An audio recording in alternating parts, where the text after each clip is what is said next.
Friends मोर channel स्वागत जनाइছো মই আজি এই ব্লাউজটো স্টিচিং কৰিলো এটো ডাবল কটৰি ব্লাউজ ব্ৰেক আউট ব্লাউজ হয় এটো পফ স্লিভ লগতে বনাইছো এটো কাটিং কেনেদৰে একেবাৰে সহজতে কৰিলো সেইটো দেখাম এটো হল চিকেন কাৰী কাপোৰটো 120 cm হয় আৰু এটো হল লাইনিংৰ কাপোৰটো 1 মিটাৰ লৈছো প্ৰথমতে লাইনিংটো ওপৰ কাটিং কৰিম একেবাৰে সহজ ধৰণে দেখাম ভিডিওটো শেষলৈকে চাব এই ভিডিওটো চাৰ পিছত আপুনি যিকোনো সাইজৰ ডাবল কটৰি ব্লাউজ কাটিং কৰিব পৰা হ'ব যি সকলে টান পায় সেই সকলৰ বাবে একেবাৰে সহজ হ'ব এই ভিডিওটো চাৰ পিছত তে ব্লাউজটো লেন্থ লৈছো 16 ইঞ্চ আৰু 36 চেষ্টৰ বাবে কাটিং কৰিম আপুনি যিকোনো সাইজৰ বনাব পাৰিব খালি অলপ জোখটো অলপ বদলাই যাব এতিয়া শোল্ডাৰ লম এফালৰ পৰা 5.5 ইঞ্চ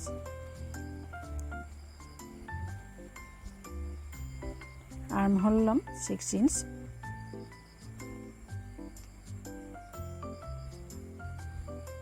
এনেকৈ চিন্তা নিলো এটা 36 ৰ 4 ভাগৰে ভাগ লৈ লম এফালে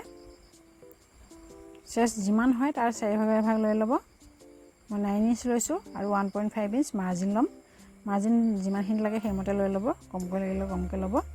ওয়েস্ট 32 হয় তাৰ 4 ভাগৰে ভাগ 8 ইঞ্চ লৈছো আৰু বেক ডাৰ্টৰ বাবে 1 ইঞ্চ লৈছো और मार्जिन लैसो 1.5 इंच এনেকৈ মিলাই দিছো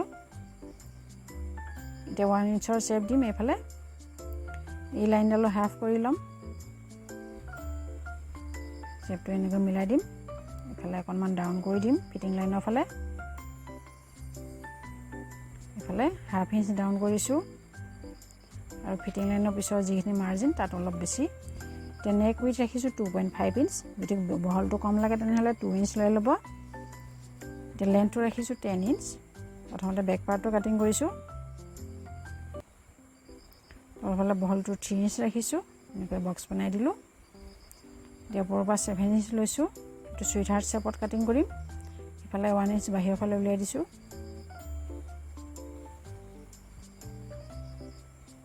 এনেকৈ মিলাই দিছো এই শেপটো আৰু অলপ বেলেগ ধৰণেও কৰিব পাৰি বেলেগ এটা ডিজাইন কৰিব পাৰি অলপ বহাই দিলে বেলেগ ডিজাইন হ'ব এফালে 1 ইঞ্চ বহাই দিছো এনেকৈ মিলাই দিলো এই শেপটো ভাল লাগে যেটো ইচ্ছা যেনেকুৱা ইচ্ছা তেনেকুৱা কৰি ল'ব এফালে অকনমান ডাউন কৰি দিম ডিপনেকৰ সদায় এইটো সাইডে ডাউন কৰা হয় বেক পাৰ্টটো কাটিং কৰি ললো ফ্ৰন্ট পাৰ্টটো কাটিং কৰি লম ভিডিওটো চাই ভাল লাগিলে লাইক কৰিব কমেন্ট কৰিব আৰু যদি আপুনি মোৰ চেনেলত নতুন হয় তেনেহলে চেনেলটো সাবস্ক্ৰাইব কৰি বেল আইকনটো ক্লিক কৰিব নাপাহৰিব এনেকুৱা ধৰণৰ সহজ ভিডিও পাবলৈ আৰু নতুন ভিডিও পাবলৈ এটা কটৰি কাটত বনাম সেই কাৰণে 1 ইঞ্চ এক্সট্ৰা লৈছো ফ্ৰন্ট পাৰ্টৰ বাবে বেক পাৰ্টটো এডাল চিনৰ ওপৰত বহাই দিলো সেকেন্ড চিনডাল জিডাল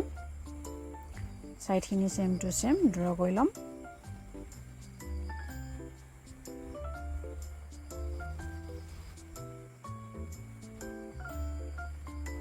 পাৰ্টটো উঠাই দিম আচিডাল অলপ ডাৰ্ক কৰি লম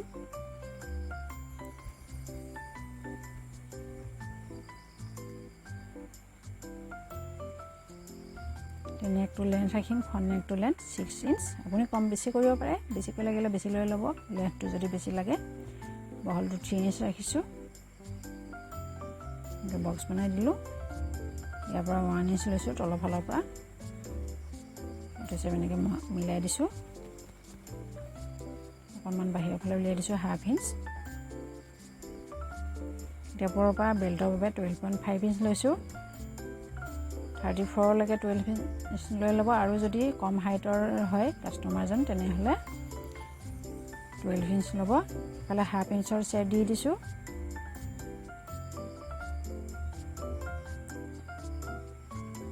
এটা কটৰি শেপ দিবৰ বাবে ইয়াৰ পৰা যিমানখিনি সেইখিনি 3 ভাগ কৰি 2 ভাগ লৈ ল'ব লাগিব যিকোনো সাইজতে এটো নিয়ম ইউজ কৰিব পাৰিব মই 6.5 ইঞ্চ লৈছো ইফালৰ পৰা জুখিলে 4.5 ইঞ্চ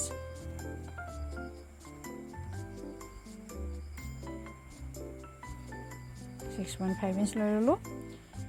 ইয়াৰ পৰা 2.5 ইঞ্চ লৈছো ইফালে এটো শেপৰ লগত মিলাই দিছো এনেকৈ হাফ ইঞ্চ ভিতৰ ফালে ফ্ৰন্ট স্লিভছৰ শেপ দিছো ফ্ৰন্ট যেটো আৰ্ম হল হেটোৰ শেপ দি দিছো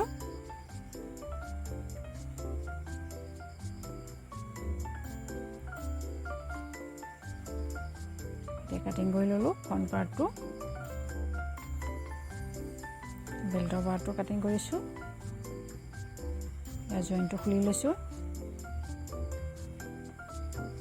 কটৰি পাৰ্টটো কাটিং কৰি ল'ম এই দুটা পাৰ্ট ৰেডি হৈ গৈছে এই পাৰ্টটো প্ৰথমতে দুভাগ কৰি ল'ব লাগিব তাৰ পিছতে ডাবল কটৰি বনাব পৰা যাব ওপৰৰ পৰা 5 ইঞ্চ লৈছোঁ চেণ্টাৰত মাৰ্কিং কৰিছোঁ এফালৰ পৰা 3 ইঞ্চ লৈছোঁ তলৰ পৰা এফালে আকৌ ওপৰৰ পৰা ল'ম 3 ইঞ্চ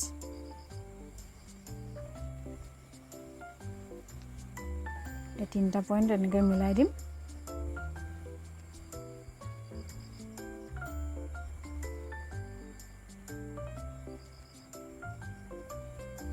কাটিং কৰি ল'ম এই দুটা পাৰ্ট এক্সট্ৰা কাপোৰত বহাই ল'ম এতিয়া ডাবল ফল্ডেড কাপোৰৰ ওপৰত এনেকৈ অৰেপকৈ বহাই লৈছোঁ বেকাকৈ তাৰপিছত ইফালে 1 ইঞ্চ লৈছোঁ ইফালে 1 ইঞ্চ লৈছোঁ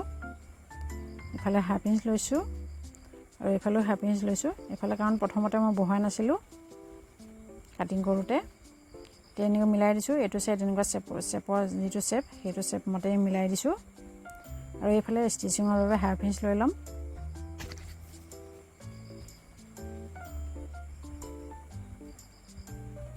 এতিয়া তলৰ পাৰ্টটো বহাম সৰু পাৰ্টটো এইটো তেনেকৈ অৰপকৈ বহাই ল'ম প্ৰথমতে ড্ৰ কৰি ল'ম চেম টু চেম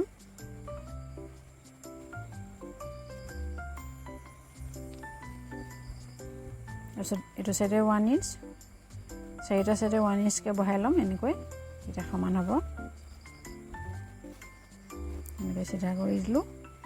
এইফালেও চিধা কৰি দিম এতিয়া ইয়াত যিমানখিনি পালোঁ যিমানখিনি জুখি পাইছোঁ চেণ্টাৰত তাতকৈ 1/2 ইঞ্চ বেছি ল'ম 1/2 ইঞ্চ বেছি লৈ লৈছোঁ এইটো পইণ্টৰ পৰা এইটোলৈকে মিলাই দিম এইটো পইণ্টৰ পৰা এইটোলৈকে মিলাই দিলোঁ এনেকৈ তলৰ ফালে ষ্টিচিঙৰ বাবে 1/2 ইঞ্চ লৈ লৈছোঁ আৰু ওপৰৰ ফালেও 1/2 ইঞ্চ ষ্টিচিঙৰ বাবে লৈ ল'ম তাৰপিছত এই দুটা পাৰ্ট কাটিং কৰি ল'ম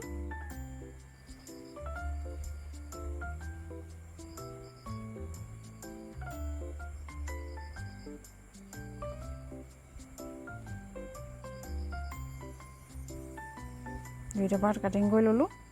এতিয়া চেণ্টাৰত ফল্ড কৰিছোঁ কৰি ডাৰ্টৰ বাবে চিন দি দিম দুইটা চাইডে 1 ইঞ্চৰ ডাৰ্ট দি দিম এই চিনডাল ওপৰৰ 1/2 ইঞ্চ বাদ দি মই দি দিছোঁ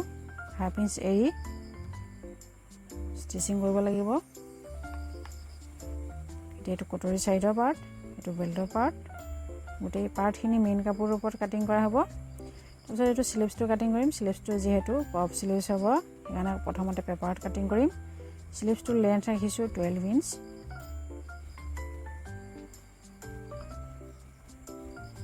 ৰাস্তা আনি ল'ম এইফালে 3.5 ইঞ্চৰ মাৰ্কিং কৰিছোঁ এতিয়া স্লিভছৰ যিটো শ্বেপ দিবৰ বাবে বেক আৰ্ম হোলটো মেজাৰমেণ্ট কৰি ল'ম ওপৰৰ পৰা 1/2 ইঞ্চ বাদ দি মেজাৰ কৰিছোঁ ফিটিং লাইনলৈকে এনেকৈ ৰাউণ্ডত জুখি যিমানখিনি পালোঁ সিমানখিনি এনেকৈ 8 ছেকেণ্ড যিডাল চিন সেইডালত লৈ ল'ম 8 ইঞ্চ পাইছিলোঁ 8 ইঞ্চ লৈ ল'ম আৰু মাৰ্জিন 1.5 ইঞ্চটো লৈ ল'ম 8 ইঞ্চৰ হাফটো 4 ইঞ্চ হয় 4 ইঞ্চটো ইয়াত এনেকৈ লৈ ল'ম তাৰপিছত ইয়াৰ পৰা ইয়ালৈকে এইটোকৈ এনেকৈ মিলাই দিলোঁ এতিয়া স্লিভছ ৰাউণ্ড 10.5 হয় তাৰ হাফ 5.25 আৰু মাৰ্জিনটো লৈছোঁ 1.5 ইঞ্চ এই দুটা এনেকৈ মিলাই দিলোঁ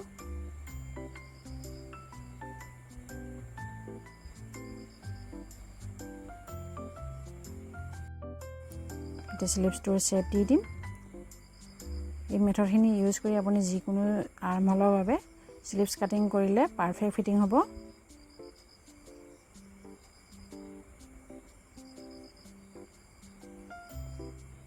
এতিয়া ফ্ৰণ্ট স্লিভছৰ শ্বেপ দি দিম 1/2 ইঞ্চ ভিতৰৰ ফালে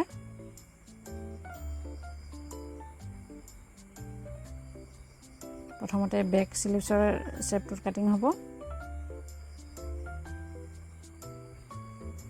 ভিডিওটো চাই ভাল লাগিলে লাইক কৰিব, কমেণ্ট কৰিব আৰু যদি আপুনি মোৰ চেনেলত নতুন হয় তেনেহ'লে চেনেলটো ছাবস্ক্ৰাইব কৰি বেল আইকনটো ক্লিক কৰিব নাপাহৰিব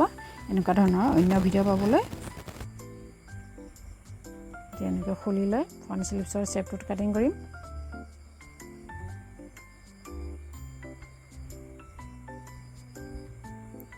এতিয়া মেইন কাপোৰটোৰ ওপৰত কাটিং কৰিম। মেইন কাপোৰটো এইটো ফল্ড কৰি ৰাখিছোঁ, এইফালে ফল্ডেড শাৰী। এতিয়া এইটো স্লিভছ বহাই দিম। প্ৰথমতে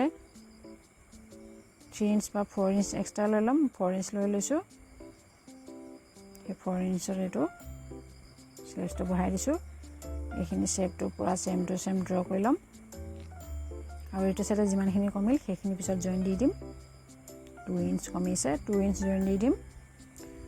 ইয়ালৈকে এনেকৈ মিলাই দিলোঁ। এইটো ইমানখিনি এক্সট্ৰা লৈছোঁ। এতিয়া বৰফালে 2 ইঞ্চ লৈ ল'ম। 1.5 ইঞ্চ ল'ব পাৰে। এতিয়া এইটো চেপ ইয়ালৈকে এনেকৈ মিলাই দিলোঁ। কাটিং কৰি ল'ম।